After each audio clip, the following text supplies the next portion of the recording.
there's a lot of big games. I'm not too concerned about that bowl thing. I talked to our team. Let's not even worry about that. Let's just worry about beating these guys, because if we don't, it's mute points. I just think, hey, let's go out and let's play this game and play as good as we can. And as far as the biggest game, there's so many big games. I wouldn't say it's the biggest game. It's a big game.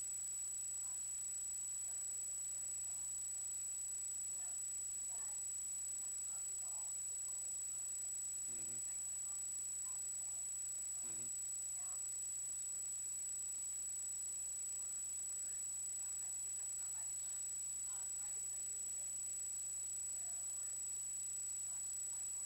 Well, no, it's probably not too much. The only other guy that can do it right now is Cairo. But yeah, I mean, we're looking for guys to compete, and he's not kicking the ball very well, not punting the ball very well. Let's put it that way. Uh, Horrible. And the one thing he's doing is he's getting rid of it under 2.0, and so he's not getting any blocked. Okay, but not kicking very good. I mean, the kick spirals, and that's not good.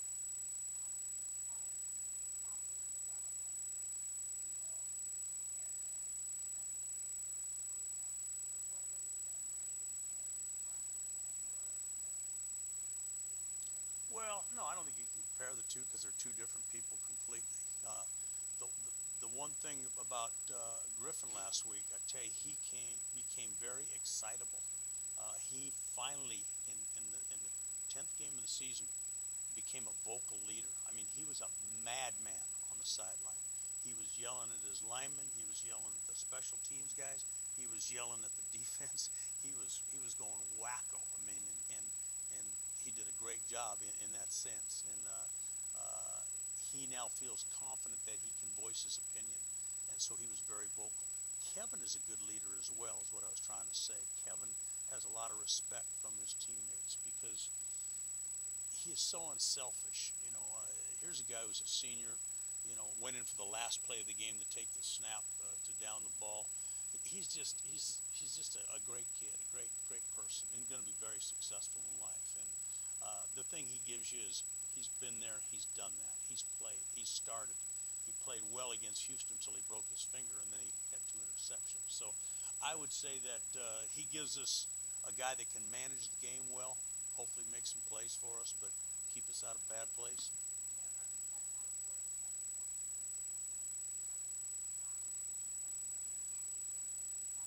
Yeah, big. I think it was big because it gave him confidence. It gave us confidence in him. It's only a shame that he broke his finger because then he couldn't throw the ball in that game. And he threw a couple picks and threw a couple bad balls at the end because he had 2 breaks in his finger, throwing finger. But I think he'll do a nice job for us.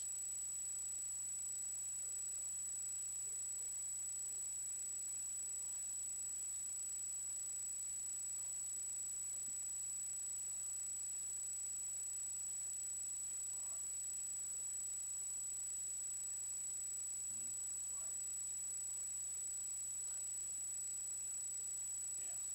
I think without saying win or lose, I think we've got to show real progress. We got to show that we've gotten better. We've let a couple games slip away, in my opinion. Not should have won, but could have won. Hate to say shoulda because those other people have players too. But we could have won a couple more games and maybe been in a position right now to be bowl eligible, but we didn't. But I think we've shown progress. I made the comment a long time ago that when you take over a program, you lose big, then you lose by a little, and then all of a sudden you win by a little, and then you win big. And we're kind of right there. I think if you watched our games, we've gotten better. I just mentioned the young football team that we have, and that's not to make an excuse because we've got some older guys that are playing well too. But we've got a good young football team that's very competitive right now, and we're barely losing. There's only one team, in my opinion, that really beat us, and that was Tulsa. Tulsa beat us. They were a lot better than us on that particular day, and they might be the best team in this conference right now. But the other games, I think we had a chance to win every game we've been in, every one of them, and we didn't. But I think we're showing progress, and that's what we have to do these last 2 games. We have to show that we are getting better so that we can go into recruiting and go into next year with a feeling of, hey, we now have arrived. Now we're no longer a freshman, sophomore team. We're a sophomore, junior football team with a lot of experience and a lot more quality depth. Oh, I think they're very physical. Defensively, I mean, they're the best defense in the league. I mean, they are very physical. Their defensive front seven is really good, and they got a corner who's outstanding. They got safety. I mean, their defense is really good. So we've got to create some plays. We've got to make some plays. We've got to try to score some points somehow. Offensively, they run the ball extremely well. They're very physical. They play with two tight ends and one back, and they pound you. And the quarterback is an outstanding athlete and can run, and he's very efficient throwing the football. He's the most efficient quarterback throwing the football. They just don't throw it very much. Okay, but kicking game-wise, they got a good kicker. Their kick returner is a great player. We got to do a good job there too. It's a tough matchup. They're good. You know, you look at their team. I remember last year, and I talked to George before the game. I saw these guys run out of the tunnel. I said, George, how many guys you have? And he suited up 130. I look at their facilities, beautiful facilities. You know, you've been there. I look at their enrollment. They've got the #1 amount of people enrolled of anybody in the country. Ahead of Arizona State and Ohio State, Texas, all those people. Now, they got over 56,000 people. Okay, so they've got a huge university. I know there's some people in Florida who don't want to play them. Let's put it that way.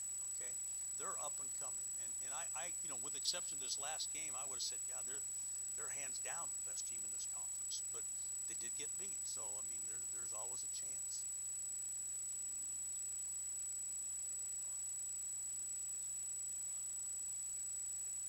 Yeah, yeah, we did, and we talked about skying it and sky kicking it, but we didn't ever sky kick it good.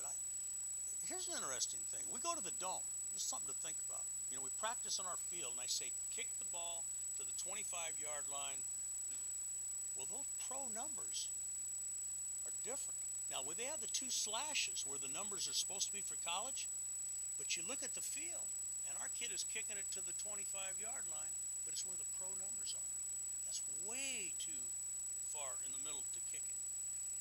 And it struck me as, hey, do you realize that those slashes out there are the numbers, not the numbers themselves? So we had a horrible sky kick. We had a horrible squib kick, kicked it right to the guy line drive. We didn't kick the ball well in those two cases. But we kicked the ball well enough in the other case. We just didn't do a good job of running down our lanes, getting off blocks, breaking down to tackle. We had guys there. There were several times we should have had them inside the 25, and we missed tackles.